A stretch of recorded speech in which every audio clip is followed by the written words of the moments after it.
নীরবে নিভৃতে পর্ব 2 তাসমিয়া তাসনিন প্রিয়া। কঠোরভাবে প্রাপ্তমনস্কদের জন্য উন্মুক্ত। কতক্ষণ জ্ঞান হারিয়েছিল খেয়াল নেই মেহেকের। চোখ মেলে তাকিয়ে আশেপাশে নজর বুলাতে চেষ্টা করেও ব্যর্থ হলো সে। মাথাটা কেমন ঝিমিয়ে আছে এখনো। ঠিকমতো তাকানো যাচ্ছে না তাই। তবুও সময় নিয়ে নিজেকে সামলে নিল মেহেক। আচমকাই দুপুরে ঘটে যাওয়া সেই ভয়ঙ্কর ঘটনার কথা মনে পড়ে গেল। নিজের দিকে তাকিয়ে দেখল এখনো বিয়ের সাজগোছে আছে সে। একটা বেতের খাট, পাশে বাঁশের অংশ জুড়ে দেওয়া। তাতেই বসে আছে মেয়েটা। বসা থেকে উঠে দাঁড়িয়ে ঘরের চারদিকে দেখছে মেহেক। টিনের তৈরি একটা ছোট ঘর। ঘরের একপাশে এই খাট আর অন্য পাশে মাটিতে একটা স্টিলের কলসি রাখার সাথে একটা স্টিলের গ্লাস। মেঝেতে কিছু তাস ছড়িয়ে রাখা আর সিগারেটের আধপোড়া অংশবিশেষ। দরজা, জানালা সব বন্ধ থাকলেও মেহেকের বুঝতে অসুবিধা হচ্ছে না সন্ধ্যা হওয়ার আগমুহূর্ত এখন। কি ভয়ঙ্কর বিপদে পড়েছে সেটা ভালো করেই বুঝতে পারছে। হঠাৎ দরজা খোলার শব্দে আঁতকে উঠল মেহেক। ভয় গুটিসুটি মেরে খাটে বসল। পরক্ষণেই ভাবল আবারও জ্ঞান হারানোর অভিনয় করবে কিনা। কিন্তু ততক্ষণে ঘরে 2 জন লোক ঢুকে যায়। কি গো সুন্দরী, জ্ঞান ছিল তবে? উদ্ধৃতি চিহ্ন। খয়েরি টি শার্ট আর সাদা লুঙ্গি পরিহিত এক যুবক শুধালো মেহেককে। কিন্তু চুপ রইল মেয়েটা। ফয়সাল মেহেকের পাশে এসে বসে রকির উদ্দেশ্যে বলে। দেখতেই তো পাচ্ছ সোজা হয়ে বসে আছে। মেহেকের কাঁধে হাত রেখে রকির দিকে তাকিয়ে মিটমিট করে হাসছে ফয়সাল। মেহেকের শরীর ঘৃণায় ঘিন ঘিন করছে। কোথা থেকে রাজ্যের সাহস এসে জমা হয়েছে ওর মনে। সেই সাহসের জোরেই নিজেকে কিছুটা দূরে সরিয়ে নেয় ও। রকি কিছু একটা ইশারা করতেই ফয়সাল বসা থেকে উঠে দাঁড়ালো। এখন চল ফয়সাল, রাতে নিয়মকানুন মেনেই মাস্তি করব বরং। ততক্ষণে ওকে কিছু খাবার দাবার দিয়ে যা। খেয়ে শরীরে শক্তি সঞ্চয় করুক। যদিও ও তো শুয়েই থাকবে, খেলবো তো আমরা। শেষের কথাটা বলেই ওরা 2 জন একসাথে বিশ্রীভাবে হেসে উঠল। মেহেক চোখ বন্ধ করে ফেলল। এত নোংরা কথা যারা বলতে পারে তারা ওর সাথে কতটা অসভ্যতা করবে তা বলার অপেক্ষা রাখে না। ফয়সাল রকির সাথে হাসতে হাসতে ঘর থেকে বেরিয়ে গেল। কিছু সময়ের জন্য হলেও হাঁপ ছেড়ে বাঁচল মেহেক। কিন্তু কতক্ষণ এভাবে থাকবে? রাত হলেই নিশ্চিত নেকড়ের পালের মতো ওর উপর হামলে পড়বে তারা। রাগে দুঃখে নিজের হাতে নিজেই কামড়ে ফুপিয়ে কেঁদে উঠে মেহেক। আত্মহত্যা করার মতোও কোনো উপায় নেই এখানে।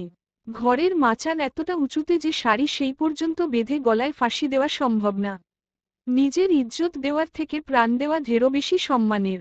দুপুর থেকে সন্ধ্যা গড়ানোর সাথে সাথেই পুরো গ্রামে বিষয়টা ছড়িয়ে গেছে। সবার মুখে এখন একটাই কথা, হাওলাদার বাড়ির বড় মেয়ে মেহেককে ডাকাতরা উঠিয়ে নিয়ে গেছে। এমনকি মেয়েটার হবু জামাইকেও জায়গায় খুন করে গেছে ডাকাতরা। সিদ্দিক আহমেদের বাড়িতে পুলিশের আনাগোনা লেগেই আছে। ইকবালের খুনের বিষয়ে তারা বিভিন্ন তথ্য জানতেই এই তদারকি। মেহেককে অপহরণ করা হলেও সে নিয়ে বাড়ির কারো কোনো মাথা ব্যথা নেই। আঞ্জুম বেগমের তো মনে মনে মহা আনন্দ হচ্ছে। ইকবাল তো মরেও গেছে। টাকা পয়সা আগেই যা দিয়ে গেছে তা দিয়ে কয়েক বছর আরামসে চলে যাবে। তার উপর সতীনের মেয়েও ঘাট থেকে নেমেছে এবার। সব মিলিয়ে আঞ্জুম বেগমের সোনায় সোহাগা।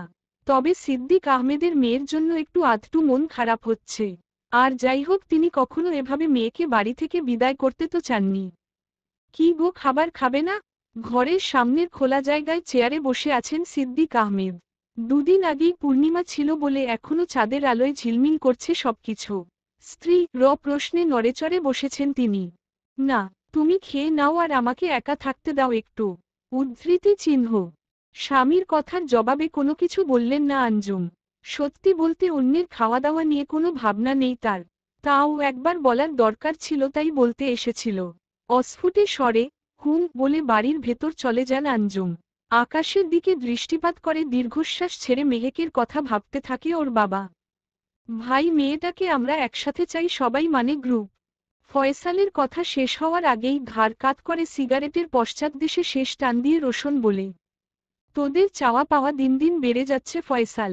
গ্রুপিং হবে না, মেয়েটাকে রাজি করা আর এক একজন আলাদা আলাদা কর। উদ্ধৃতি চিহ্ন। কিন্তু মেয়েটা তো রাজি হচ্ছে না ভাই। রকি হতাশা ভরা গলায় বলল। রোশন কিছুটা অবাক হয়ে শুধালো। বন্দুকের নলের সামনেও রাজি না? না ভাই। হাত থেকে সিগারেট ফেলে দিয়ে বসা থেকে উঠে দাঁড়ালো রোশন। এখানে সবকিছু হলেও রোশনের বাবা মেয়েদের বিষয়ে কিছু নিয়ম বেঁধে দিয়েছেন। মরার ভয় দেখিয়ে হোক কিংবা অন্য কিছু মেয়েদের সম্মত করে তবেই তাদের সাথে মিলন করতে পারবে। কাউকে জোর করে কিচ্ছু করা যাবে না। চল তো আমি দেখছি বিষয়টা। রোশন যাওয়ার কথা বলাতে সবার চোখে মুখে হাসির ঝিলিক দেখা দিয়েছে। রোশন সব মেয়ের সঙ্গে রাত কাটায় না, শুধুমাত্র যাদের দেখে ভালো লাগে তাদের সাথেই কাটায়। তাছাড়া কে কোন মেয়ের সাথে কি করলো সেসব নিয়েও মাথা ঘামায় না। কিন্তু আজ এই মেয়ের কাছে যাবে সে। মৃত্যুকেও ভয় পায় না এমন মানুষ আছে পৃথিবীতে। ঘরের এক কোণায় নিভু নিভু আলো ছড়িয়ে দিচ্ছে একটা আধপোড়া মোমবাতি। মেঝেতে বসে সেই দিকে তাকিয়ে আছে মেহেক। খানিকক্ষণ আগেই ছেলেগুলো এসেছিল ওর কাছে। কোন একটা কারণে কেউ সরাসরি গায়ে হাত দেয়নি ওর, কিন্তু রাজি করানোর জন্য কপালে বন্দুক ঠেকিয়েছিল। সারা জীবন অত্যাচার সহ্য করা মেয়েটাও নিজের ইজ্জত বাঁচানোর ক্ষেত্রে সাহসী হয়ে উঠেছে আজ। মনে মনে দৃঢ় সংকল্প করেছে সে, প্রাণ দিবে তবুও মানসম্পন্ন, ইজ্জত বিসর্জন দিবে না। হয় মারবে না হয় আজ মরবে। দরজা খুলে ভেতরে ঢুকে মেহেকের দিকে দৃষ্টিপাত করে দাঁড়িয়েছে রোশন। পাশে দাঁড়িয়ে আছে ফয়সাল, রকি, লিমন সহ আরো 2 জন। ওদের উপস্থিতিতে মেহেকের ভাবনার ছেদ ঘটেছে। কিন্তু নিজের জায়গা থেকে এক চুল পরিমাণ নড়েনি। মোমবাতির আলোতে লাল শাড়ি পরা যুবতীর দিকে একদৃষ্টিতে তাকিয়ে আছে রোশন। মুখটা কেমন মায়া মায়া, চোখে কত যন্ত্রণা। কিন্তু এই কষ্ট, যন্ত্রণা রোশনের চেনা। খুব চেনা, কিন্তু কিসের কষ্ট সেটা বোঝার মতো সময় ও ইচ্ছে কোনোটাই এখন ওর নেই। ধীর পায়ে এগিয়ে গিয়ে মেহেকের সামনাসামনি বসে রোশন ভার কাত করে পকেট থেকে আরেকটা সিগারেট বের করে। তারপর সেটাকে ঠোঁটে গুজে ইশারা করতেই লিমন এসে আগুন ধরিয়ে দিয়ে গেল। সিগারেটে শুকটান দিয়ে নাক মুখ থেকে ধোঁয়া বের করে বলে, শুনলাম তুমি নাকি মরতে ভয় পাচ্ছ না, আসলেই কি তাই? কোমরে গুজে রাখা পিস্তল বের করে মেহেকের বুকের মাঝ বরাবর তাক করল রোশন। মেহেক ভাবলেশহীনভাবেই বলল, সম্ভব হলে এখনই শুট করে দিন। এতটুকু মেয়েকে এভাবে মৃত্যুকে বরণ করতে চাওয়ার প্রবণতা দেখে থমকাল রোশন। কি এমন অশান্তিতে ছিল সে যে জীবন থেকে এভাবে মুক্তি চায়? কত মেয়ে এসেছে এই ডেরায়, সবাই বন্দুক দেখেই রাজি হয়ে গেছে সবকিছুর জন্য। কিন্তু এই মেয়েটা আলাদা। রোশন ঠোঁটের কোণে দুষ্ট হাসির রেখা ফুটিয়ে পিস্তলের নল ছোয়াল মেহেকের গলার নিচ বরাবর। তারপর আস্তে আস্তে বক্ষবিভাজনের উপর এসে থামল। মেহেকের ভেতরটা শেষ হয়ে গেলেও প্রকাশ করল না কিছু। কোনো ইচ্ছে নেই করারও। মানুষের জীবনে কিছু কিছু সময় এমন পরিস্থিতি সৃষ্টি হয়, তখন মনে হয় মরে গেলেই বুঝি বেঁচে যেতাম। মেহেকের তেমন হয়েছে। এখান থেকে কোনোভাবেই ওর পক্ষে যে পালানো সম্ভব না সেটা ভালো করেই বুঝে গেছে ও। মরার এতই যখন শখ তাহলে চলো মেরাই দিচ্ছি তোমাকে। 1। রোশন কাউন্টডাউন শুরু করতেই সবাই নড়েচড়ে উঠল। সত্যি সত্যি কি মেরে দিবে এই সুন্দরী মেয়েটাকে? 2। এতে সময় নষ্ট করার প্রয়োজন নেই। আপনি এখনই মেরে ফেলুন আমাকে, নয়তো বলা যায় না আমিই হয়তো মেরে দিলাম আপনাকে। এতক্ষণে চোখে চোখ রেখে কণ্ঠে দৃঢ়তা বজায় রেখে মেহেক রোশনকে কিছু বলল। বাকিরা হেসে উঠলেও রোশন চুপ করে রইল। অশ্রুসিক্ত চোখে আগুন দেখতে পাচ্ছে ও। কি হলো কে জানে। এই মেয়েটাকে অন্য কাউকে না বরং নিজের বিছানা সঙ্গী করবে বলে মনে মনে নিজেকে কথা দিল রোশন।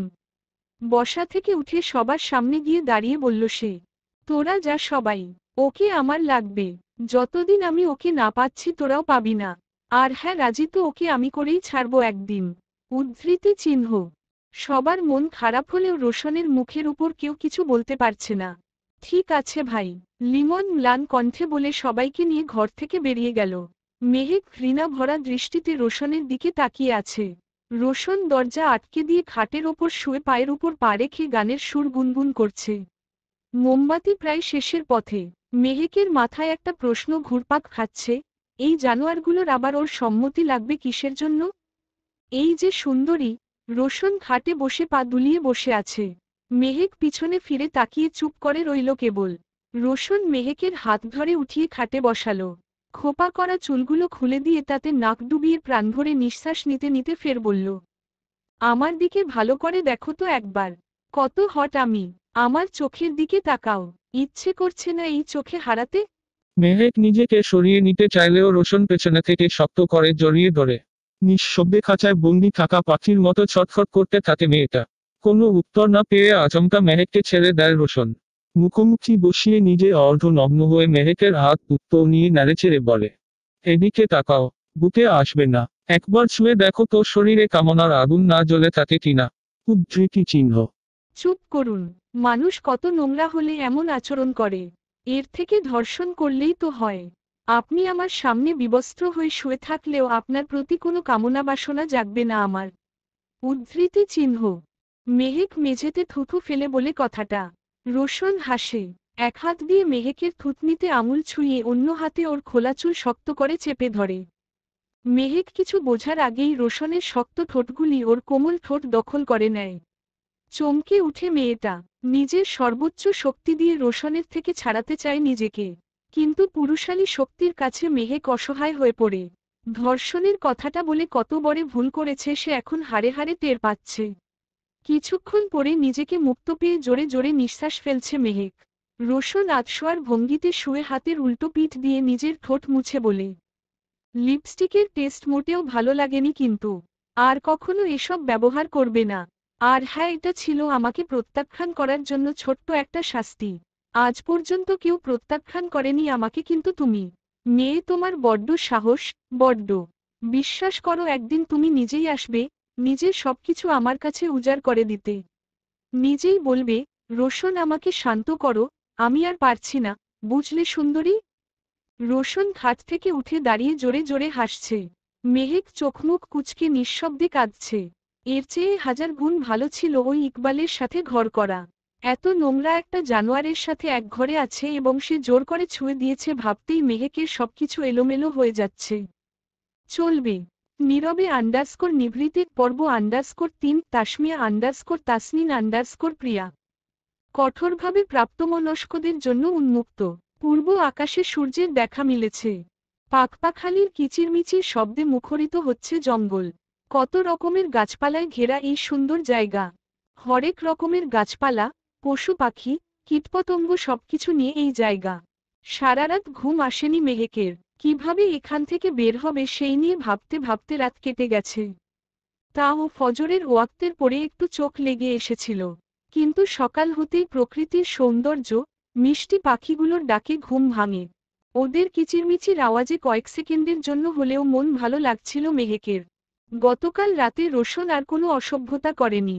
ঘর থেকে বেরিয়ে নিজের ঘরেই হয়তো চলে গিয়েছিল।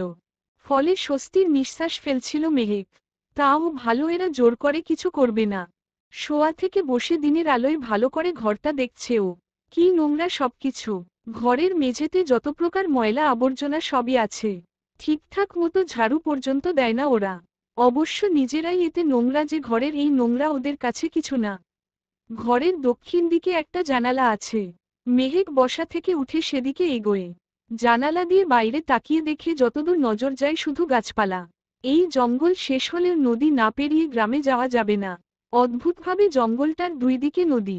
তাও বেশ বর্ষর যে সাঁতরে পার হওয়া যাবে না। এই যে মেয়ে, এই নাও তোমার পোশাক আর খাবার। হঠাৎ কোনো মেয়েদের কণ্ঠ শুনে ভীষণভাবে চমকায় মেহেক।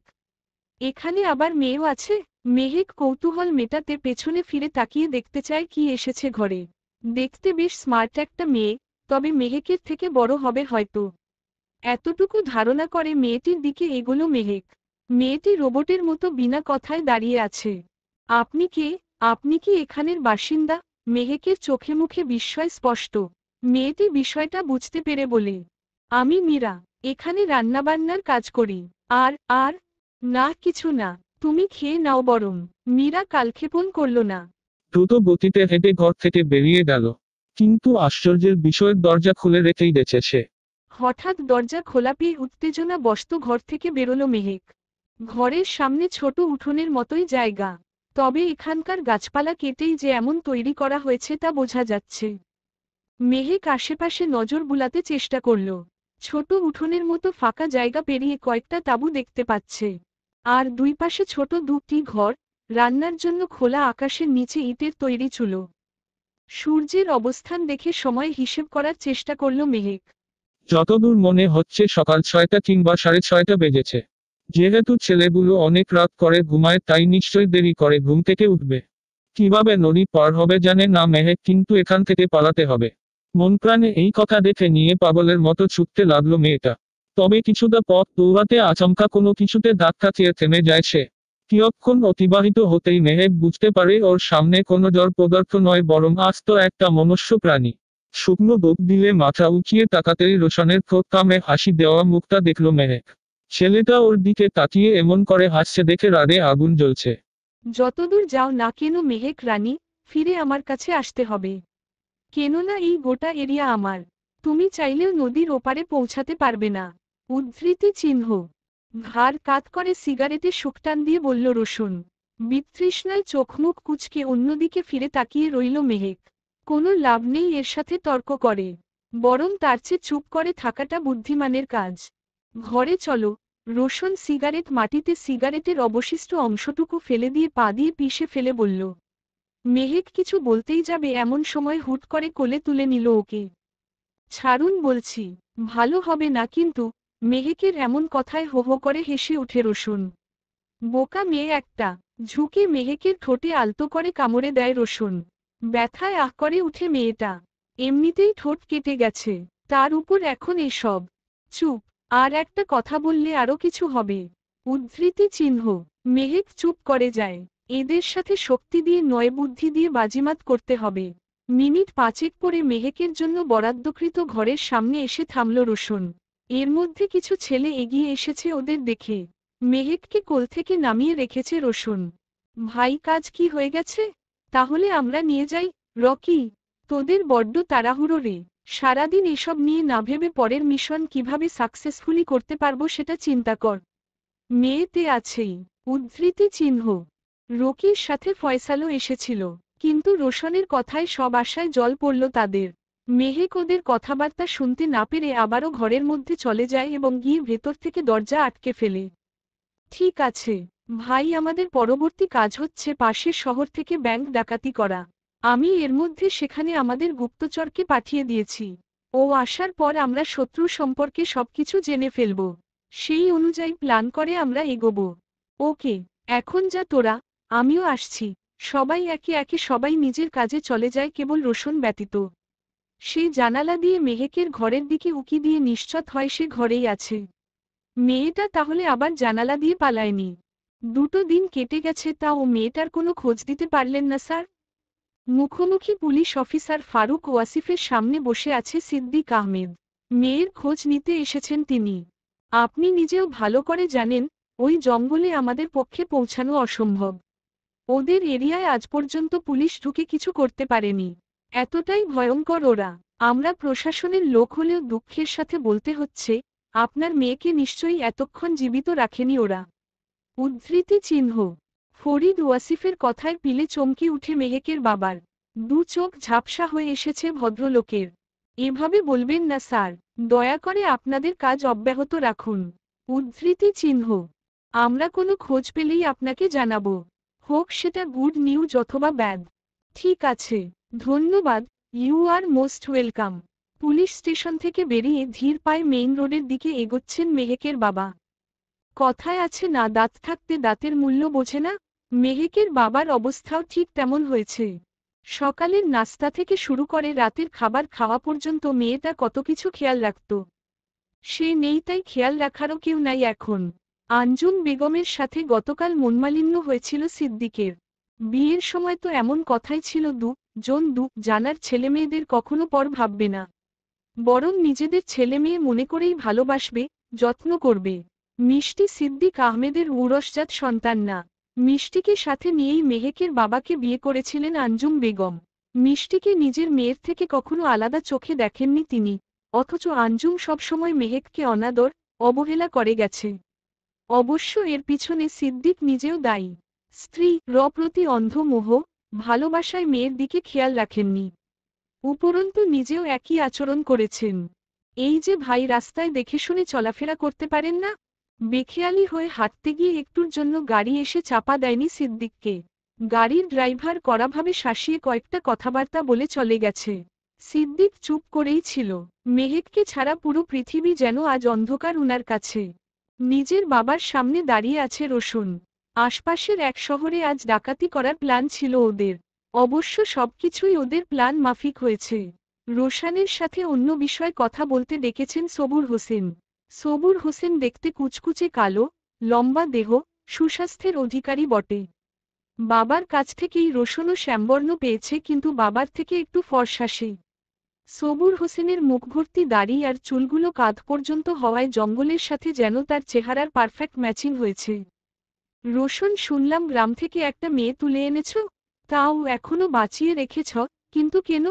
এখানকার নিয়ম হচ্ছে প্রয়োজন ফুরলে প্রাণে মেরে ফেলা। মাস্তি করার পরেই মেয়েদেরকে মেরে ফেলে এরা। যদিও আগে মেয়েদেরকে ছেড়ে দিতেন সবুর, কিন্তু একটা ঘটনার পরিপ্রেক্ষিতে আর কোনো মেয়েকে বাইরের জগতে বের হতে দেয় না এখন। হ্যাঁ বাবা, ওর সাথে কাজ কমপ্লিট হলে তবে ঠুস। ঘাড় কাত করে বলল রোশন। সবুর মুচকি হাসল। তো সুখকর নয় সেই মেকি হাসি। অতীতকে মনে করতে না চাইলেই প্রায়শই সেসব মাথাচাড়া দিয়ে উঠে সবুরের। যাই করো, কোনো প্রমাণ যাতে বাইরে বের না হয়। যাই হোক, এসো এখন তুমি। আজকে দুপুর হতেই চোখে রাজ্যের ঘুম এসে হামলে পড়ল আমার। উদ্ধৃতি চিহ্ন। নাবার কথায় হাসি পাচ্ছে রোশনের। সবুর হোসেন যে কতটা ঘুমকাতুরে সেসব সবাই জানে। দিন নেই রাত নেই, যে কোনো সময় ঘুমিয়ে পড়তে পারার বিশেষ গুণ নিয়ে পৃথিবীতে এসেছিলেন তিনি। চলবে। নীরবে নিভৃতের পর্ব 4 তাসমিয়া তাসনিন প্রিয়া। কঠোরভাবে প্রাপ্তমনস্কদের জন্য উন্মুক্ত। যাই করো, কোনো প্রমাণ যাতে বাইরে না যায় সেদিকে শুধু খেয়াল করবে। যাই হোক, এসো এখন তুমি। আজকে দুপুর হতেই চোখে রাজ্যের ঘুম এসে হামলে পড়েছে আমার। একটু ঘুমোতে হবে রোশন। উদ্ধৃতি চিহ্ন। বাবার কথায় হাসি পাচ্ছে রোশনের। সবুর হোসেন যে কতটা ঘুমকাতুরে সেটা এখানকার সবাই জানে। দিন নেই রাত নেই, যে কোনো সময় ঘুমিয়ে পড়তে পারার বিশেষ গুণ নিয়ে পৃথিবীতে এসেছিলেন তিনি। ওকে ঘুমাও তুমি। এমনিতেই ঘুম ছাড়া তোমার জীবনে আর কি বা আছে সবুর হোসেন? বসা থেকে উঠে দাঁড়িয়ে সিগারেটে আগুন ধরাতে ধরাতে বলল রোশন। ছেলের রসিকতায় চোখমুখ কুঁচকে ফেললেন সবুর। ছেলেটা ভীষণ বেহায়া, বেশরম। বাবাকেও ছাড়ে না। এসো তুমি। ইয়েস, যাচ্ছি। 3টে দিন কিভাবে কেটেছে মেহেক সেই নিয়ে মেহেক ভাবছে। পরনে বাটিকের একটা নীল রঙের থ্রিপিস ওর। চুলগুলো খোপা করা। চেহারা কেমন শুকিয়ে গেছে এই দিনে। জানালার পাশে দাঁড়িয়ে রাতের আকাশের উপর থালার মতো চাঁদটার দিকে তাকিয়ে আছে মেয়েটা। ঘরের একপাশে একটা স্টিলের বাটিতে একটা মোমবাতি রাখা। সেই মোমবাতিই ঘরের একমাত্র আলোর উৎস এখন। বাড়ির সবাইকে খুব মিস করছে। এখান থেকে কি কখনো ফিরতে পারবে? শত শত ভাবনার ছেদ ঘটে পরিচিত কোনো কণ্ঠস্বরে। মেহেক চমকে উঠে। জানালার পাশ থেকে সরে দ্রুত পা চালিয়ে দরজার সামনে এসে দাঁড়িয়ে বাইরে উকি মারে মেহেকে। পল্লব, তুই আগামীকাল সকালে আরেকবার আসবি। কেন বসো? দরকার আছে। ওই এলাকার বিষয় কথা আছে। তাছাড়া কিছু নতুন অস্ত্র লাগবে আমাদের। উদ্ধৃতি চিহ্ন। ওকে বসো। এখন তাহলে আসছি। হুম। সাবধানে। অবশ্যই। উদ্ধৃতি চিহ্ন। লম্বা চওড়া সুদর্শন যুবক পল্লব রোশনের সাথে কথা বলা শেষ করে জঙ্গল থেকে বেরোনোর পথের দিকে এগোল। কিন্তু পল্লবকে এখানে দেখে মেহেক বিস্ময়ের সর্বোচ্চ পর্যায়ে পৌঁছে গেছে। এই ডাকাতদের সাথে ওর কিসের সখ্যতা? তাহলে কি পল্লবও এসবের সাথে জড়িত? হিসাব মিলছে না মেহেকের। রোশন ঘাড় কাত করে বসা থেকে উঠে দাঁড়ালো। মেহেক তড়িঘড়ি করে ঘরের দরজা আটকে আবারও জানালার পাশে দাঁড়িয়ে বাইরের দিকে দৃষ্টিপাত করেছে। ডাকাতের বাচ্চা আবার না এখন ঘরে এসে অসভ্যতা শুরু করে। এসব ভেবে রাগে, বিরক্তিতে আবারও নিজের হাতে কামড় বসিয়ে দিল মেহেক। এটা আসলে মেহেকের একটা বাজে অভ্যাসও বলা চলে। চোখ বন্ধ করে লম্বা নিঃশ্বাস ফেলে মেহেক। পল্লব মেহেকদের গ্রামের ছেলে। ওর বাবা স্থানীয় মাধ্যমিক বিদ্যালয়ের শিক্ষক। পল্লব মাস্টার্স শেষ করেছে কেবল। মাধ্যমিক পরীক্ষার পর থেকেই মেহেকের সাথে ভাব জমাতে চাইতো পল্লব। মেহেকও একটু আধটু পছন্দ করত বইকি। মাঝে মধ্যে কথা হতো দুজনের কলেজ যাওয়ার পথে। কিন্তু মেহেক নিজের অবস্থানের কথা ভেবে কখনো নিজের সীমা অতিক্রম করত না। মেহেক ফের চোখ বন্ধ করেছে। স্মৃতির পাতায় পল্লবের সাথে কাটানো কিছু মুহূর্ত জ্বলজ্বল করে উঠল। বর্ষার প্রথম দিন, পহেলা আষাঢ়।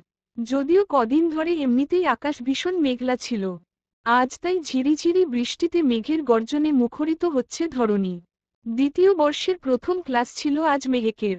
বান্ধবীদের সাথে বাড়ি ফিরছে সে।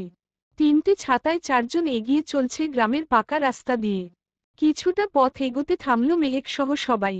এমনিতেই সবাই এখন অন্য রাস্তায় চলে যাবে। ছাতা ছাড়াই রওনা দিতে হবে মেহেককে। গত মাসে ওর ছাতাটা নষ্ট হয়ে গেছে। বার দুয়েক বাবাকে বলেছিল অবশ্য ছাতার কথা, কিন্তু লাভ যে হয়নি তা তো বলার অপেক্ষা রাখে না। এখান থেকে মেহেকের বাড়ির দূরত্ব 10-15 মিনিটের রাস্তা। একটু দূরে গাছের নিচে কাউকে দাঁড়িয়ে থাকতে দেখে সবাই নড়েচড়ে দাঁড়ায়। এই বৃষ্টির মধ্যে কে দাঁড়িয়ে আছে দেখার জন্য ভালো করে তাকায় মেহেক। গাছের নিচে ছাতা হাতে পল্লবকে দাঁড়িয়ে থাকতে দেখে ওর বান্ধবীরা মজা করে অনেক কিছু বলতে শুরু করে। ওই যে পল্লব ভাই দাঁড়িয়ে আছে তোর জন্য, যা যা কথা বল। আমরা তো এমনিতেই এখন চলে যাব। আমার জন্য দাঁড়ায়নি, হয়তো অন্য কোনো কাজে এসেছে তানিয়া। তানিয়া মুচকি হাসল, সাথে বাকিরাও। সাদিয়া বলল, ঠিক আছে, আমরা তাহলে গেলাম। তোর ছাতার সমস্যা হবে না এখন। মেহেক চুপ করে রইল। সবাই যার যার পথে এগোতে ব্যস্ত হয়ে উঠেছে। মাথায় ওড়না দিয়ে সামনের দিকে পা চালাতে লাগলো মেহেক। সবাইকে চলে যেতে দেখে পল্লব এগিয়ে আসছে। কাছাকাছি আসতেই মেহেকের মাথার উপর ছাতা ধরে মুচকি হেসে পল্লব বলল, গতকালও বললাম ছাতাটা নিয়ে নাও। কথা শুনলে কি হয়? আমিও বলেছি নিতে পারবো না। উদ্ধৃতি চিহ্ন। পল্লবের সাথে পায়ে পা মিলিয়ে মেহেক শান্তভাবে হাঁটছে। পল্লব বেশি কথা বলে ওর চেয়ে। জেদ ছাড়ো মেহেক, গ্রহণ করো আমাকে এবং আমার অসহায় ছাতাকে। সম্ভব না, আমার পরিস্থিতি আপনি জানেন পল্লব ভাই। উদ্ধৃতি চিহ্ন। মেহেক কতবার বলেছি তোমাকে, আমরা দরকার হলে এখানে থাকবো না, ঢাকা চলে যাব। লেখাপড়া শেষ যখন একটা না একটা চাকরি ঠিক পেয়ে যাব। এসব পাগলামি ছাড়ুন। যতক্ষণ না পাচ্ছি ততক্ষণ ছাড়ব না। উদ্ধৃতি চিহ্ন। পেলে ছেড়ে দিবেন? বৃষ্টির তোপ বেড়েছে। মেহেক দাঁড়ালো একটু। পল্লবের চোখে চোখ রেখে শুধালো উক্ত কথাটি। দু জোড়া চোখ একে অন্যের দিকে দৃষ্টি নিবন্ধ করেছে। কথার ভুল মিনিং বের করবে না মেহেক। তাড়াতাড়ি চলো, ভিজে যাচ্ছ তুমি।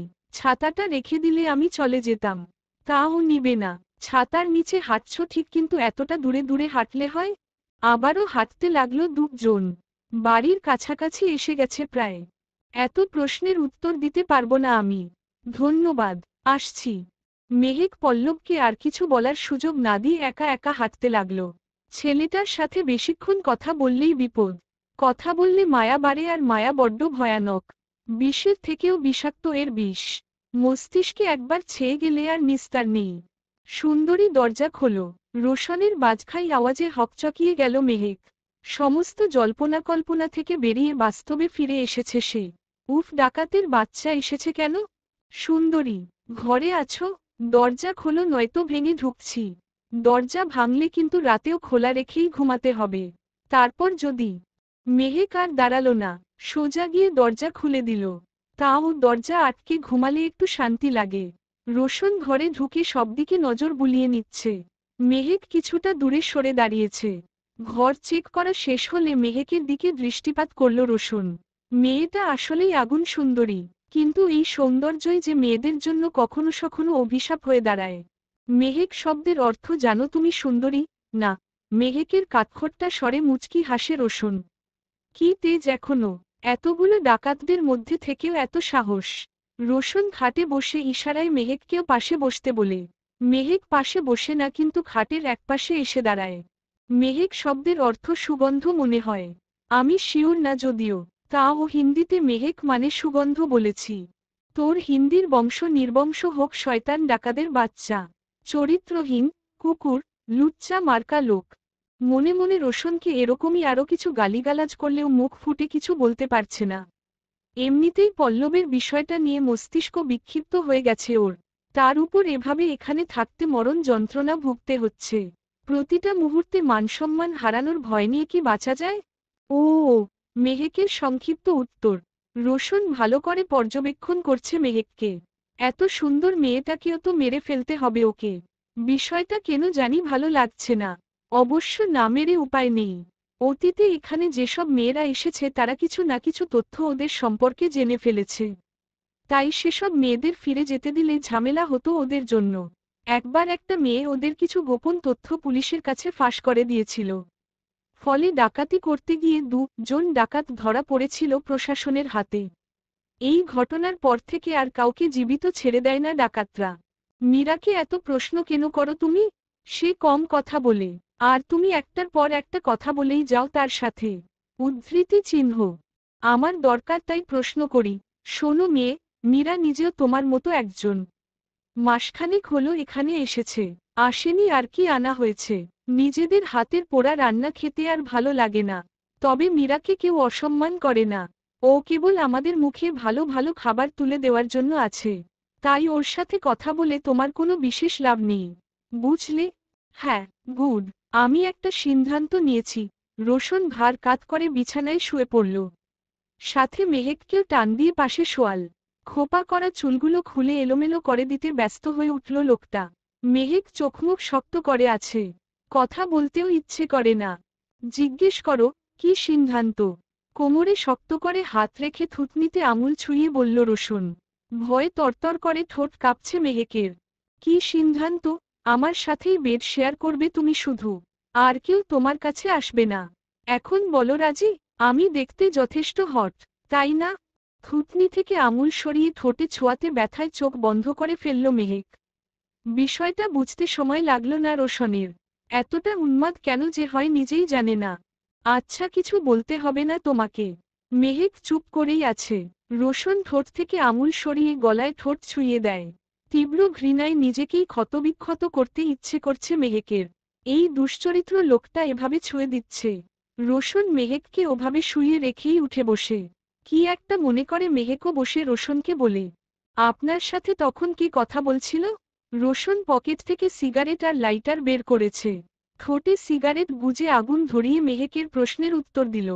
পল্লবের সাথে। আচ্ছা। রোশন আর কিছু বলল না, দরজার দিকে এগোতে লাগল। হাঁপ ছেড়ে বাঁচল যেন মেহেক। কিন্তু দরজার বাইরে গিয়ে দাঁড়ালো রোশন। নাক মুখ দিয়ে ধোঁয়া ছেড়ে বলল, পল্লবের সামনে যাবে না তুমি। ভুলেও না, মনে রেখো কথাটা। দরজা আটকে দাও, মীরা এসে খাবার দিয়ে যাবে। রোশন দ্রুত পায়ে চলে গেল। মেহেক দরজা আটকে দিয়ে আবারও ভাবতে লাগলো পল্লবের কথা।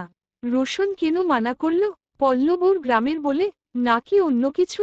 আচ্ছা, পল্লব কি কোনোভাবে এখানে মেহেককে নিতে এসেছে? কোনো প্রশ্নের উত্তর পাচ্ছে না মেয়েটা। এত অশান্তি আগে কখনো লাগেনি। এখন আগামীকালের অপেক্ষা করা ছাড়া কিছু করার নেই। পল্লবের সাথে যে করে হোক কথা বলতে হবে। চলবে। নীরবে নিভৃতের পর্ব 5 তাসমিয়া তাসনিন প্রিয়া। কঠোরভাবে প্রাপ্তমনস্কদের জন্য উন্মুক্ত। তোমার এই ঢং কিন্তু আমার আর ভালো লাগে না সানভীর বাবা। উদ্ধৃতি চিহ্ন। দুপুরের খাওয়া দাওয়া করছে হাওলাদার বাড়ির সবার। টেবিলের একপাশে বসা সানভী ও সিদ্দিক আহমেদ, অন্যদিকে মিষ্টি আর আঞ্জুম বেগম। মেহেকের কথা উঠতেই রাগে ফোঁস করে উঠে উপরোক্ত কথাটি বললেন আঞ্জুম। সিদ্দিকও আজ থেমে থাকবে না।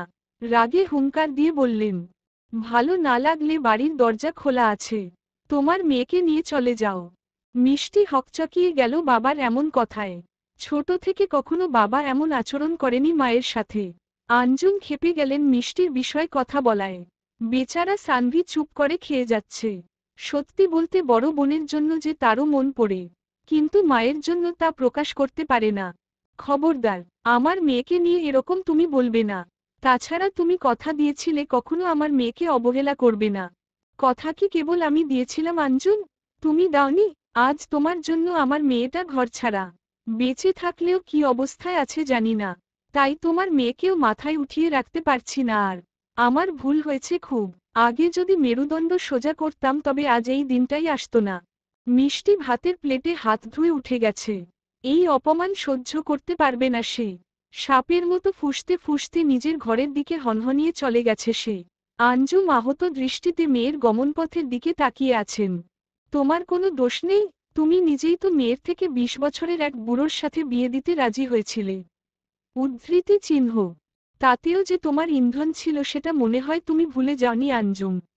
আমি জানি না মেহেককে কখনো ফিরে পাবো কিনা, কিন্তু তোমাকে কখনো ক্ষমা করব না। উদ্ধৃতি চিহ্ন। আঞ্জুম কিছু বলার আগেই সিদ্দিকও খাওয়া বাদ দিয়ে বাড়ির বাইরে চলে যায়। সানভিও হাত ধুয়ে উঠে পড়ে। খাওয়ার জন্য একটা পরিবেশ দরকার, যা এই মুহূর্তে এ বাড়িতে নেই। সকাল পেরিয়ে দুপুর হয়ে গেছে, কিন্তু এখনো পল্লবের আসার নাম নেই। তাহলে কি আসবে না? না এসে কিভাবে পারবে? রসুনের বাচ্চা যখন আসতে বলেছে আসতে তো হবেই। দরজা খোলার শব্দে মেহেকের জল্পনা কল্পনা ভেস্তে গেল। বিছানায় বসেছিল মেয়েটা। মীরাকে দেখে উঠে বসল। খেয়ে নিও। দাঁড়াও মীরা আপু। মেহেকের কথায় দাঁড়ালো মীরা। মেরুন রঙের একটা শাড়ি পরে আছে মীরা। চুলগুলো বিনুনি করা, কানে ছোট দুল, গলা খালি। চেহারায় কোনো কৃত্রিম প্রসাধনী নেই। অবশ্য এখানে সেসব আসবে কোথা থেকে? বলো, তুমি সব সময় এমন চুপচাপ থাকো কেন? এমনি। আচ্ছা শোনো, এখান থেকে কি আমরা একসাথে পালাতে পারি না? মেহেকের কথায় চমকাল মীরা। শুকনো ঢোক গিলে বলল, সেটা সম্ভব না মেহেক। কিন্তু কেন? চেষ্টা তো করতে পারি। আমি করেছিলাম একবার। বদলে কঠিন শাস্তি পেতে হয়েছিল। ওরা যে কতটা খারাপ জানো না তুমি। উদ্ধৃতি চিহ্ন। কি করেছিল? আমাকে উল্টো করে বেঁধে রেখেছিল অনেকক্ষণ। যখন প্রাণ যায় যায় অবস্থা তখন ছেড়ে দিয়েছিল। মীরার কথায় কষ্ট হচ্ছে মেহেকের। মেয়েটা কত কষ্টে এখানে আছে। সরি আপু, ওসব মনে করানোর জন্য। না না ঠিক আছে। উদ্ধৃতি চিহ্ন। তাহলে অন্য একটা হেল্প করো প্লিজ, একটা ছোট ছুরি লাগবে আমার। উদ্ধৃতি চিহ্ন। কি করবে? আত্মরক্ষার জন্য। মীরা বিদ্রূপের হাসি হেসে বলে, নিজেকে শেষ করা ছাড়া এদের কিছু করতে পারবে না তুমি। আর মরে গেলে তো হেরে গেলে। তার চেয়ে লড়াই করে বাঁচতে হবে তাই না? হ্যাঁ আমিও তাই করব। নিজে মরব না। ঠিক আছে। আমি রাতের খাবারের সাথে নিয়ে আসব সেটা। মেহেক কিছু বলতেই যাবে এমন সময় ফয়সাল এসে দরজার সামনে দাঁড়িয়ে বলে, কি নিয়ে আসবি মীরা? মীরা ও মেহেক দুজন ভয়ে আঁতকে উঠল ফয়সালের উপস্থিতিতে। সবকিছু কি শুনে ফেলল? মীরা থতমত খেয়ে বলল, আসলে ও কয়েকটা চুড়ি চাচ্ছিল। চুড়ি? মেহেক মীরার কথায় সায় দিয়ে বলে, হ্যাঁ চুড়ি। আমি শুনলাম চুড়ি। চুড়ি আর ছুরি তো প্রায় একরকম শোনায় সেজন্য হয়তো। উদ্ধৃতি চিহ্ন। মেহেক স্বাভাবিকতা বজায় রেখেই বলে। ফয়সাল ঘরের মধ্যে ঢুকতেই মীরা তাড়াহুড়ো করে ঘর থেকে বেরিয়ে গেল। এই ছেলেটার নজর মোটেও সুবিধার ঠেকেছে না মেহেকের। একজন অসভ্যতা করে তা ও সহ্য করে নিচ্ছে কিন্তু। কি ভাবছ? কেন এত ঝামেলা করছো বলো তো? তুমিও মজা নাও আর আমাকেও কিছু মজা দাও। সুখের সাগরে ভাসিয়ে দিব তোমাকে। উদ্ধৃতি চিহ্ন। ফয়সাল ধীরে ধীরে এগিয়ে আসছে মেহেকের দিকে। মেহেকও এক পা করে পেছনে এগোচ্ছে। ভয় লাগছে ভীষণ। দেখুন ভালো হবে না বলছি। আমার কাছে আসলে কিন্তু শেষ করে ফেলব। বিশ্বাস করো খুব ভালো হবে। তোমার ওই গোলাপি ঠোঁট যখন আমার ঠোঁটের দখলে আসবে আমি এমনি শেষ হয়ে যাব। তারপর তোমার সেক্সি বডি। উফ অফ। পেছনে এগোতে এগোতে মেহেক বিছানায় বসে পড়তেই ফয়সাল বিশ্রীভাবে হেসে উঠল। ভীষণ কান্না পাচ্ছে মেহেকের। ওরা তো বলেছিল জোরজারি করবে না কিন্তু এখন। ফয়সাল। আচমকা রোশনের আওয়াজে চমকে উঠে ফয়সাল। মেহেক কি ভেবে যেন বসা থেকে উঠে দৌড়ে দরজার কাছে গিয়ে রোশনের পেছনে লুকাল। ফয়সাল চোরের মতো কাচুমাচু হয়ে দাঁড়িয়ে মিনমিন করে বলতে লাগল, আসলে ভাই আমি মানে একটু দেখছিলাম ও রাজি হয় কি না। উদ্ধৃতি চিহ্ন। এখান থেকে যা এখন। ভাই চুপ। যেতে বলেছি তোকে। ফয়সাল আর কালক্ষেপণ না করে দ্রুত ওদেরকে পাশ কাটিয়ে ঘর থেকে বেরিয়ে গেল। মেহেক হাঁপ ছেড়ে বাঁচল তাতে। পেছনে থেকে জড়িয়ে ধরবে নাকি সুন্দরী? রোশনের অসভ্য কথায় মেহেক চোখের পলকে পেছনে থেকে সরে ঘরের মধ্যে গিয়ে দাঁড়াল। এমন খারাপ দিন আমার কখনো আসবে না যে আপনাকে জড়িয়ে ধরতে হবে। উদ্ধৃতি চিহ্ন। রোশন ঘরে ঢুকে খাটে বসে পা দুলিয়ে বলে, কখন কি দিন আসে বলা তো যায় না সুন্দরী। আজকের পর থেকে এই ঘরে আমি ছাড়া অন্য কোনো পুরুষ ঢুকবে না। নিশ্চিত থাকো। তাতে নিশ্চিতের কি আছে? আপনি কি মহাপুরুষ? উল্টো আপনি একটা লুচ্চা নম্বর 1। রাগে মেজাজ খারাপ লাগছে মেহেকের। কতক্ষণ নিজেকে দমিয়ে রাখা যায়? Wow, nice, beautiful. কত সুন্দর প্রশংসা করলে।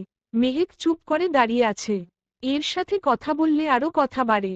তবে একটা বিষয় হচ্ছে চুপ করে থাকলেই সবাই পেয়ে বসে। মরতে যদি হয় এভাবেই বলে কয় মরবে বলে ঠিক করে নিয়েছে মেহেক। ভাই পল্লব এসেছে। দরজার বাইরে দাঁড়িয়ে লিমন উচ্চস্বরে বলল।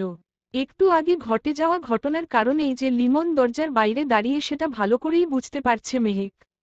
যাক তাও ভালো একটার অসভ্যতা সহ্য করতে হচ্ছে। আসছি। রোশন বসা থেকে উঠে ভার কাত করে ঘর থেকে বেরোতে বেরোতে মেহেককে বলল, রাতে কথা হবে। মেহেক অন্যদিকে ফিরে রইল। এমন করে বলল যেন কথা বলার জন্য মুখিয়ে আছি। আসুক রাতে ছুরি দিয়ে ভুঁড়ি ফুটো করে দিব। মনে মনে এসব ভাবতে ভাবতে জানালার পাশে দাঁড়িয়ে বাইরের দিকে মনোযোগ দিল। কপাল একটু হলেও ভালো। তাই এখান থেকে পল্লব আর রোশনের কথাবার্তা শোনা ও দেখা যায়। পল্লব একটা কাঠের চেয়ারে বসে আছে। রোশনও ওর সামনাসামনি অন্য একটা চেয়ারে বসেছে। কোনো একটা এলাকায় গুপ্তচর পাঠানোর বিষয়ে আলোচনা করছে রোশন। পল্লব শুধু এলাকার বিষয়ে তথ্য দিতে এসেছে। ঠিক আছে, তাহলে তুই 2 জন লোক পাঠিয়ে দে। আর অস্ত্রগুলো ঠিকমতো সরবরাহ করার জন্য থ্যাঙ্কস। উদ্ধৃতি চিহ্ন। রোশন সিগারেটে শুকটান দিয়ে বলল। পল্লব মুচকি হাসল। ব্যাপার না, বেশ, তাহলে আমি যাচ্ছি এখন। যাবি? খাওয়া দাওয়া করে যা। না, বসো, খেয়ে এসেছি আমি। ওকে, পরে দেখা হবে তাহলে। উদ্ধৃতি চিহ্ন। ওকে, বসো, আসছি। পল্লব উঠার আগেই রোশন উঠে অন্যদিকে গেল। পল্লবের সাথে কিভাবে কথা বলবে সেই নিয়ে ভাবছে মেহেক। কিন্তু ও তো চলে যাচ্ছে। কি করবে ভাবতে ভাবতে ঘরের মধ্যে কোথাও কিছু আছে কিনা দেখতে লাগলো মেহেক। ছোট ছোট কিছু পাথর নজরে এলো। সেখান থেকে কয়েকটা পাথর নিয়ে দৌড়ে জানালার পাশে দাঁড়িয়ে বাইরে তাকালো। পল্লব চলে যাচ্ছে। বের হওয়ার রাস্তা ঘর থেকে উল্টো পথে। মেহেক আর দেরি না করে পরপর 2টো পাথর নিক্ষেপ করল। প্রথমটা পল্লবের আশেপাশে পড়লেও দ্বিতীয়টা একেবারে পিঠে গিয়ে পড়ল। ফলশ্রুতিতে দাঁড়িয়ে গেল সে। মেহেক থামল না। আরেকটা পাথর ছুঁড়ে ফেলল পল্লবের সামনে।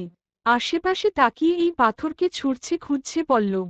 মেহেক জানালা দিয়ে উকি দিয়ে হাত নেড়ে যাচ্ছে। হঠাৎ পল্লবের দৃষ্টি মেহেকের দিকে পড়তেই চমকাল পল্লব। মেহেক স্বস্তির নিঃশ্বাস ফেলে অপেক্ষা করতে লাগলো পল্লবের। ছেলেটা ঝড়ের গতিতে হেঁটে এলো জানালার কাছে। মেহেক, তুমি এখনো আছো এখানে? আমি তো ভেবেছিলাম ওরা তোমাকে মেরে ফেলেছে। আমি তোমার জন্য এখানে এসেছি। পল্লব ভাই, আমি ঠিক আছি। প্লিজ আমাকে এখান থেকে বের করে নিয়ে চলুন। আমি আর এভাবে বাঁচতে পারবো না। উদ্ধৃতি চিহ্ন। পল্লব মেহেকের দিকে তাকিয়ে আছে। কি সুন্দর মুখটা কেমন মলিন হয়ে গেছে। মেহেক ছলছল নয়নে ওর দিকে তাকিয়ে আছে। পল্লব আশেপাশে নজর বুলিয়ে নিল একবার। তারপর বলল, আমি যতটা দ্রুত সম্ভব তোমাকে নিয়ে যাব এখান থেকে। তুমি তৈরি থেকো শুধু। আর হ্যাঁ, একদম ভয় পাবে না। আমি আছি। মেহেক নিজের হাত জানালা দিয়ে বের করে পল্লবের দিকে এগিয়ে দিল। পল্লবও মেহেকের হাতটা শক্ত করে ধরেছে। আমি অপেক্ষা করব তোমার জন্য। আমি আসব মেহেক। ততক্ষণ নিজের খেয়াল রেখো। আসছি এখন। কেউ দেখে ফেললে বিপদ। উদ্ধৃতি চিহ্ন। হ্যাঁ, এসো। মেহেক পল্লবের হাত ছেড়ে দেয়। পল্লব মুচকি হেসে অন্যদিকে এগিয়ে যায়।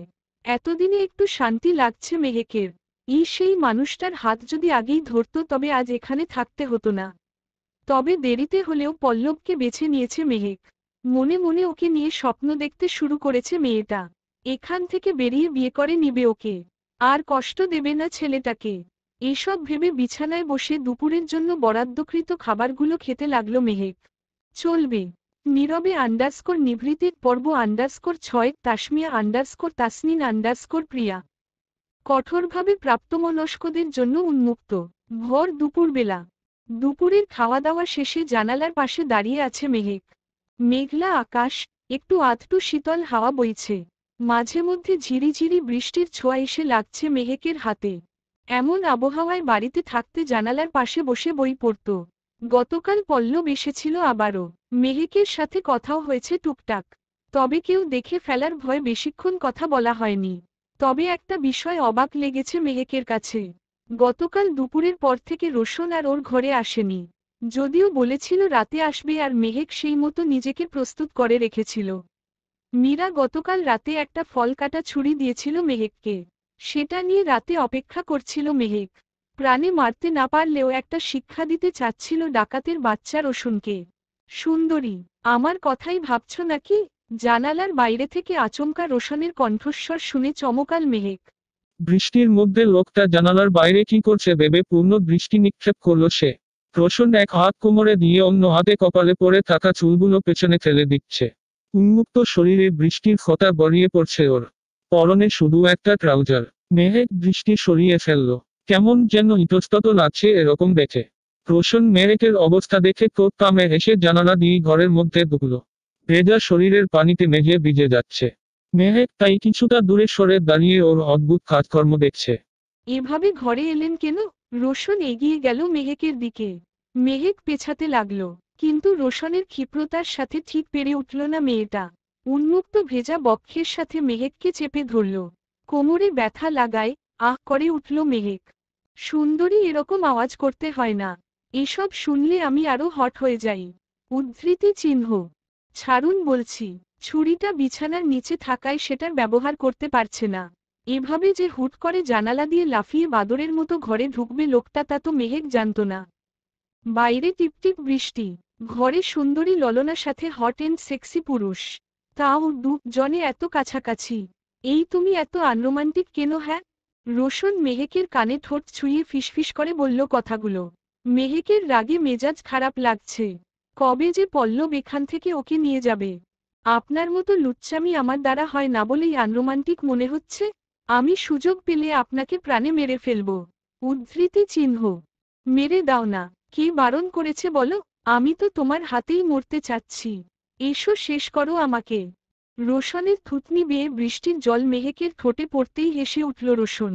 মেহেক হাত দিয়ে দ্রুত ঠোঁট মুছে ফেলল। আমার শীত লাগছে। ছাড়ুন প্লিজ। মেহেকের কষ্ট হচ্ছে শুনে এক মুহূর্ত বিলম্ব করল না রোশন। দ্রুত ওকে বাহুডোর থেকে আলগা করে একটু দূরে সরে দাঁড়ালো। আমি মীরাকে দিয়ে অন্য জামাকাপড় পাঠিয়ে দিচ্ছি। পোশাক পাল্টে নাও। উদ্ধৃতি চিহ্ন। মেহেক চুপ করে থাকে। রোশনের নজর পড়েছে এখন মেহেকের গলায়। দ্রুত মেহেকের কাছে এসে গলায় হাত ছুঁয়ে জিজ্ঞেস করে, এখানে কি হয়েছে? এভাবে ছিলে গেছে কিভাবে? অ্যালার্জির সমস্যা আছে, সেজন্য চুলকে চুলকে এই অবস্থা। উদ্ধৃতি চিহ্ন। আর কোথাও হয়েছে নাকি? পিঠে হয়েছে। রোশন তড়িৎ গতিতে মেহেককে পিছনে ঘুরিয়ে দিল। থমকাল মেয়েটা। দুশ্চরিত্র লোকটা কি এখন পিঠ দেখবে? রোশন মেহেকের কামিজের ব্যাক চেইন খুলতে লাগল। খবরদার বলছি, জামা খুলবেন না। আপনাকে দেখতে হবে না। ছাড়ুন বলছি। লুচ্চা, শয়তান, ছাড়ুন। মেহেক রেগেমেগে আরো কিছু বলতে লাগল। রোশন তাতে কর্ণপাত না করে এক হাতে পেটে হাত রেখে স্থির করে দাঁড় করিয়ে অন্য হাতে পুরোপুরি চেইন খুলে দিল। যতটুকু উন্মুক্ত হয়েছে তাতেই ২-৩ জায়গায় একইরকম লালচে দাগ দেখতে পেল রোশন। আলতো করে ঠোঁট ছুঁয়ে দিল সেই সব জায়গায়। মেহেক যতই রোশনকে ঘৃণা করুক, পুরুষালী গভীর স্পর্শে এক মুহূর্তের জন্য হলেও কেঁপে উঠল। আমি ঔষধ পাঠাবো রাতে। আজকে আর আসবো না। কাজ আছে আমার। মীরাকে বলবে মলম দিলে লাগিয়ে দিতে। কারণ পিঠে একা একা মলম লাগানো যায় না। ট্যাবলেট দিলে আলাদা কথা। উদ্ধৃতি চিহ্ন। কামিজের চেইন আটকে মেহেককে ছেড়ে দিয়ে বলল রোশন। মেহেকের সেদিকে মন নেই এখন। একটু আগে কেন কেঁপে উঠল সে, তার জন্য নিজের উপর তীব্র রাগ হচ্ছে। কতটা ঘৃণ্য এই লোকটা, তবুও তার জোর করে করা স্পর্শে কেন এমন হবে? মেহেকের নীরবতায় রোশন আর কিছু বলল না। বরাবরের মতো ঘাড় কাত করে ইশারায় টাটা বলে ঘর থেকে বেরিয়ে গেল। প্রায় সপ্তাহখানেক পেরিয়ে গেলেও মেহেকের লোকেশন জানতে পারেনি প্রশাসন। জীবিত নাকি মৃত সে বিষয়েও কোনো সুস্পষ্ট ধারণা নেই কারো। মেয়ের এমন পরিণতিতে দিনকে দিন মানসিকভাবে ভেঙে পড়ছেন সিদ্দিক আহমেদ। আঞ্জুম বেগমের অবশ্য সেই নিয়ে কোনো হেলদোল নেই। রাতের রান্না করছেন আঞ্জুম। এই বাড়িতে ৩ বেলা রান্নাবান্না হয়। মিষ্টিকে সেই কখন একটা পেঁয়াজ কেটে দিতে বলেছিলেন তিনি, অথচ মেয়ে ফোন নিয়ে বসার ঘরে বসে আছে। রান্না শেষে তাই মেয়েকে কিছু বকাবকি করবে বলে ঠিক করেন তিনি। বলো না কবে বিয়ে করব আমরা? ওপাশ থেকে টেক্সট আসতেই মিষ্টির ঠোঁটের কোণে মুচকি হাসির রেখা ফুটে উঠেছে। মিষ্টি সোফায় হেলান দিয়ে মেসেজের রিপ্লাই দিল, আমার এইচএসসি শেষ হোক বাবু, তারপর ততদিনে তো আমার যৌবন ফুরিয়ে যাবে সোনা। চলো না বিয়ের আগে একটু এনজয় করি। তোমার সব বান্ধবীরাই তো করে বলো। মিষ্টি একটু লজ্জা পেল, কিন্তু খুব ইন্টারেস্ট ফিল করলো কথাটায়। ঠিক আছে, কিন্তু বাসায় কি বলে যাব? বলবে বন্ধুরা মিলে ট্যুরে যাবে। আমি আন্টিকে বলে ম্যানেজ করিয়ে দিব লাগলে। জানোই তো আমাকে কতটা পছন্দ করেন তোমার মা। মিষ্টি শুধু হেসে যাচ্ছে। জীবনের সবথেকে সুখকর মুহূর্তগুলো বুঝি এখনই কাটাচ্ছে সে। অজানাকে জানার জন্য এখন অনুভূতিরা লুটোপুটি খাচ্ছে। প্রেমিকের সব কথায় শুধু হ্যাঁ বলে যাচ্ছে। মনে হচ্ছে মতের মিল হলেই বুঝি সে চলে যাবে। ঠিক আছে, তাহলে আজকেই এসে বলো, কালকেই আমরা বেরোবো। মিষ্টি ঠোঁট কামড়ে হেসে রিপ্লাই দিল। অপরদিক থেকে সাথে সাথে রিপ্লাই এলো, ওকে বেবস, কালকে দেখা হচ্ছে তাহলে। উফ, ভীষণ এক্সাইটেড লাগছে। উদ্ধৃতি চিহ্ন। Same to you baby. এখন টাটা। Okay, love you. Love you. উদ্ধৃতি চিহ্ন। ডাটা অফ করে সোফা থেকে উঠে দাঁড়ালো মিষ্টি। সামনেই মাকে চোখ পাকিয়ে দাঁড়িয়ে থাকতে দেখে ভরকালো। মা কি কিছু বুঝতে পারল? তোকে কখন বলেছিলেন একটা পেঁয়াজ কেটে দিতে? আর তুই এখানে বসে বসে ফোন টিপছিলি? মিষ্টি স্বস্তির নিঃশ্বাস ফেলল। তাহলে এই কারণে মায়ের রাগ হয়েছে। মিষ্টি তাড়াতাড়ি কান ধরে মায়ের কাছাকাছি দাঁড়িয়ে বলে, আর হবে না মা, এই দেখো কান ধরে দাঁড়িয়ে আছি। এবারের মতো সরি, সরি। সরি না বলে গিয়ে পড়তে বসো। এসএসসিতে ভালো রেজাল্ট না করতে পারলে ধরে বিয়ে দিয়ে দিব। উদ্ধৃতি চিহ্ন। আঞ্জুম এতটুকু বলেই চলে গেলেন। মিষ্টি মাথা চুলকে হাসতে হাসতে নিজের ঘরে চলে যায়। ঠিক দুদিন পর পল্লব এসেছে আজ। তবে আজ এসেছে লুকিয়ে। নদীতে পাহারা দেওয়ার জন্য বরাদ্দকৃত 2 জন লোককে যথেষ্ট টাকা পয়সা দিয়ে ম্যানেজ করে নিয়েছে। মেহেককে আগেই বলেছিল আজকে রেডি হয়ে থাকতে। যদিও মেহেকের রেডি হওয়ার মতো এখানে কিছু নেই। যেভাবে আছে সেভাবেই চলে যাবে। পল্লব ভাই, আমার খুব ভয় করছে। যদি ধরা পড়ে যাই। জানালা দিয়ে বাইরে নেমে এসেছে মেহেক। পল্লব দাঁড়িয়ে আছে পাশেই। আশেপাশে নজর বুলিয়ে নিয়ে পল্লব বলে, তুমি শুধু আমার উপর বিশ্বাস রাখো। আর হ্যাঁ, আমি যেদিকে যাচ্ছি হাতে হাত রেখে সেদিকে হাঁটতে হবে শুধু। আমরা জঙ্গলের অন্য রাস্তা দিয়ে যাব। ওদিকে কেউ যায় না। উদ্ধৃতি চিহ্ন। আচ্ছা। পল্লবের হাতে হাত রেখে মেহেক এগোতে লাগল। বড় বড় গাছপালা ডিঙিয়ে চলছে 2 জন। সময়টা এখন বিকেলবেলা। পাখিরা নিজেদের বাসায় ফিরতে ব্যস্ত। মাঝে মধ্যে কিছু পাখি শব্দ করে ডেকে উঠছে। আর তাতেই ভয় কেঁপে উঠছে মেহেক। পল্লব অবশ্য বারবার আশ্বস্ত করেছে ওকে। তবুও ভয় তো থাকেই। প্রায় আধ ঘন্টা হাঁটার পর নদীর তীরে এসে পৌঁছল ওরা 2 জন। 2 জন লোক দাঁড়িয়ে আছে। নদীতে একটা ছোট স্প্রিং বোট। পল্লব, তোর জন্য আমরা এত বড় রিস্ক নিলাম। সময়মত আমাদেরও কাজে আসিস তুই। উদ্ধৃতি চিহ্ন। 2 জনের মধ্যে থেকে একজন বলল কথাটা। পল্লব হেসে বলল, অবশ্যই ভাই, আসছি আমরা। দেরি হলে সর্বনাশ। হ্যাঁ, যা তোরা। বিষয়টা জানাজানি হওয়ার আগে নদী পেরিয়ে শহরের রাস্তা ধর। আর হ্যাঁ, ভুলেও তোদের গ্রামে যাবি না। বসু অবশ্যই গ্রামে যাবে খুঁজতে। উদ্ধৃতি চিহ্ন। লোকটার কথায় সায় দিয়ে ওরা 2 জন বোটে উঠল। বোট ছুটতে লাগলো তার আপন গতিতে।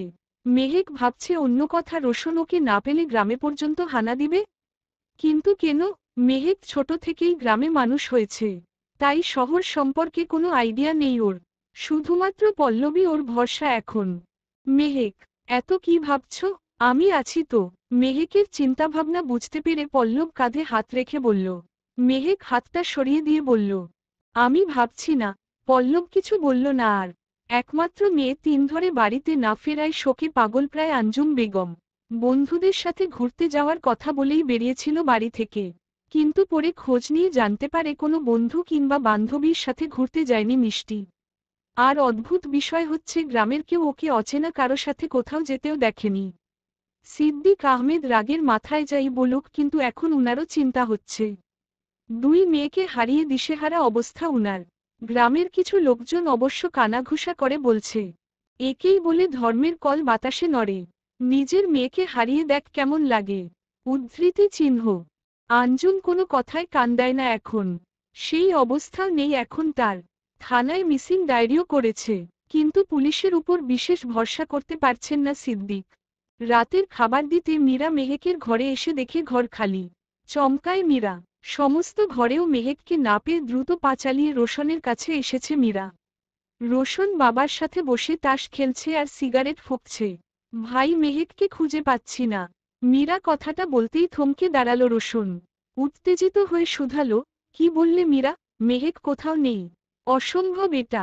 কিভাবে পালাতে পারে ও? রোশন এক মুহূর্ত সময় ব্যয় না করে মেহেকের ঘরের দিকে দৌড় দিয়েছে। ছেলের এমন দিশেহারা অবস্থা দেখে রোশনের বাবাও উঠে দাঁড়িয়েছেন। চলবে।